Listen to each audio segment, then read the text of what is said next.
झांसी। गत रोज प्रेमनगर थाना क्षेत्र बिजौली में एक किशोरी द्वारा 3 युवकों पर चलती कार में दुष्कर्म और जबरन शादी रचाने का आरोप लगाकर रिपोर्ट दर्ज कराई थी। इस प्रकरण में पुलिस द्वारा गहनता से जांच पड़ताल की।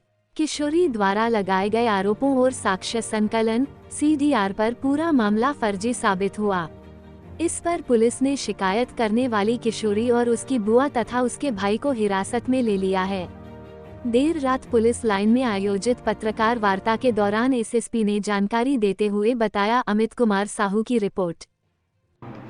झांसी जनपद में थाना प्रेमनगर क्षेत्र अंतर्गत पीड़िता का परिवार द्वारा एक सामूहिक दुष्कर्म का एक मुकदमा दर्ज कराया गया था।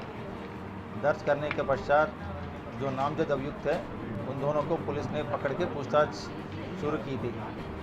आज उस सामूहिक दुष्कर्म का जो विवेचना में पूरा कहानी पलट गई है।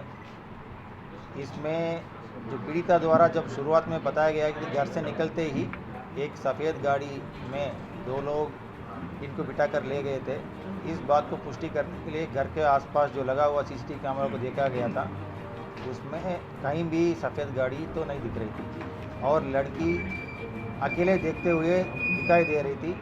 उसको ट्रेस करते हुए हम लोग पूरा आज लगभग 50 से 60 कैमरा पूरा खंगाले गए थे। झांसी जनपद में स्मार्ट सिटी के अंतर्गत पूरा शहर में नगर निगम द्वारा कैमरा लगाया गया था। उस कैमरा में पीड़िता कैद हो गई थी। पीड़िता अकेले ऑटो में आते हुए दिख गई थी और शहर में पूरा घूमने के बाद ये अपना किले में जाके पूरा वहाँ पे वेट भी करती रही। तो इस सीसीटीवी फुटेज को पीड़िता को दिखाने के बाद पीड़िता ने आज एक्सेप्ट कर लिया कि 2 लोगों को जानबूझकर फंसाने के लिए ये पूरा कहानी बनाई गई थी और ये कहानी बनाने में उनका बुआ और उनका बुआ का लड़का ये दोनों शामिल थे।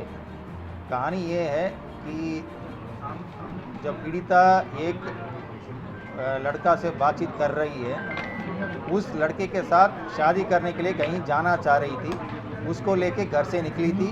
घर से निकलते के पश्चात एक दुकान में जाके अपना पायल और एक बिछिया भी खरीदी थी। खरीदने के बाद किले में जाके उस लड़के को आने के लिए इंतज़ार कर रही थी। जब वो लड़का नहीं आया है, ये वापस अपना घर ना पहुंचकर बुआ का घर पहुंच गई थी। बुआ का घर सुबह 10:30 से 11 बजे के बीच में पहुंच गई। पहुंचने के बाद बुआ और उनका बेटा ने मिलकर पूरा इनको समझा बुझाकर 12 घंटे के पश्चात इस तरह का सामूहिक दुष्कर्म का आरोप लगाते हुए एक मुकदमा दर्ज कराया है, जिसमें 2 निर्दोष लोग अनावश्यक रूप में जेल जाने थे। पुलिस का विवेचना से वो दोनों जेल जाने से बच गए थे।